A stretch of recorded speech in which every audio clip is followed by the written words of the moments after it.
I'm like, word. And that's when I knew. That's when I knew we made an impact in the game. Like, oh shit. Like we really, really made an impact. Like we really did some shit. Right. I, first of all, I love the song "Flowers for the Dead." I want to talk about Big Pun a little bit and how that, Real quick, that before you impact. finish, Yeah, I want you to know that I am not singing on Flowers for the Dead. I've been asked that question. that's not you. Is if you listen to the song, it don't even sound like me. If you listen to all of my music and then you go back to Flowers for the Dead, first and foremost, that's Domingo Quinones, good guy. Okay. I fuck with him. Good dude. He's an original salsa singer. All he does is sing salsa. Why Cuban decided to put him on the record, that's up to him to tell that story. But Wow. you know, it's not me singing on the record.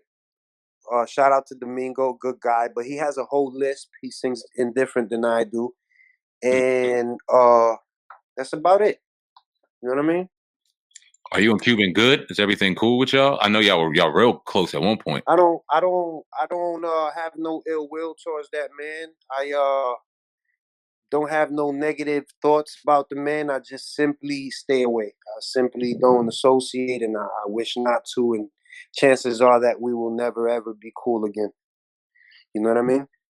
Yeah, because I seen him and Fat Joe. It was years back. They had a thing. It kind of confused us fans because it was like everybody was cool. My situation is totally different than his, and Gotcha. than him and Fat Joe, and it has nothing to do with it, you know. And again, Fat Joe has never asked me to not talk to Cuban, or he's never told me I couldn't.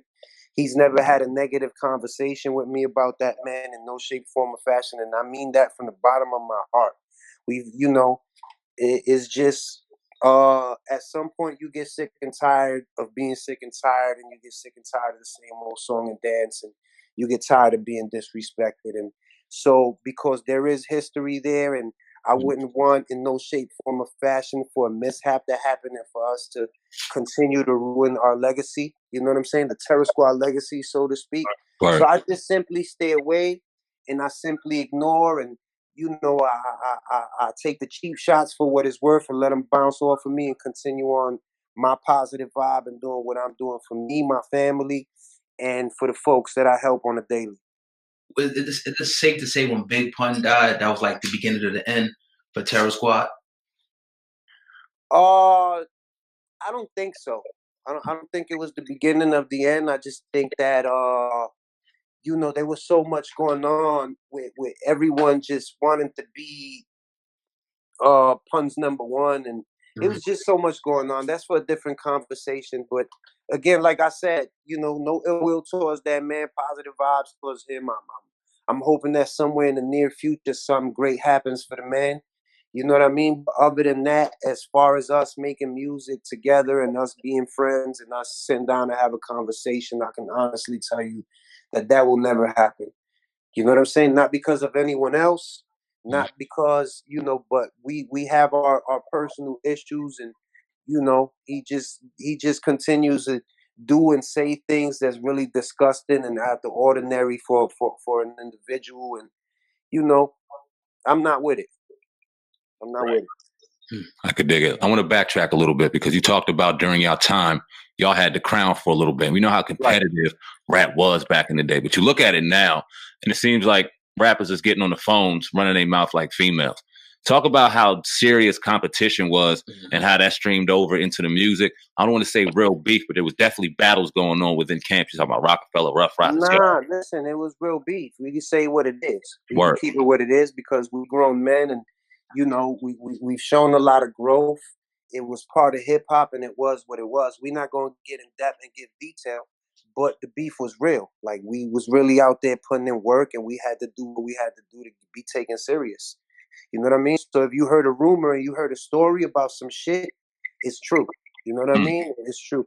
If people want to deny it, if people want to take away from the stories, if for whatever reason, for business purposes, for relationship purposes, whatever have you, that's cool. I'm not here to make anybody look crazy.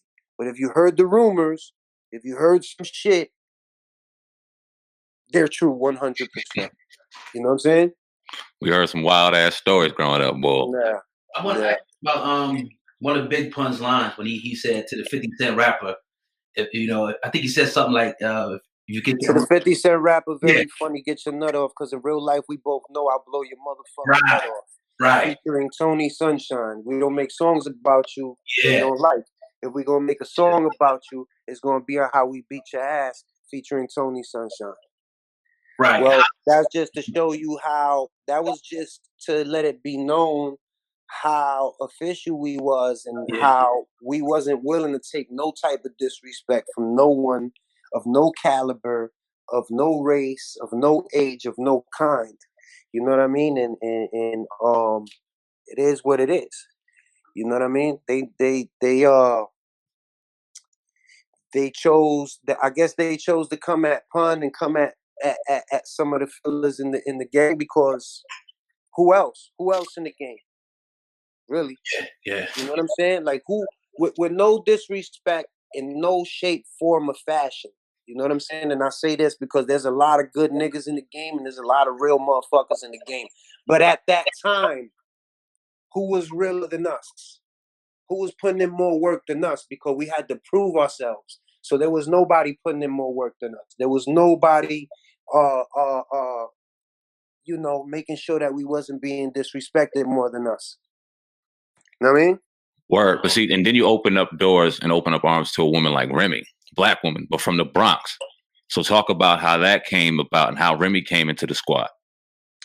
Sunkiss. I believe Sunkiss was going to the store, and he bumped into Remy, and one thing led to another. Remy ended up spitting for him, and he brought her back around the corner, and she spit for me and Pun, and she spit for Pun, and that was it.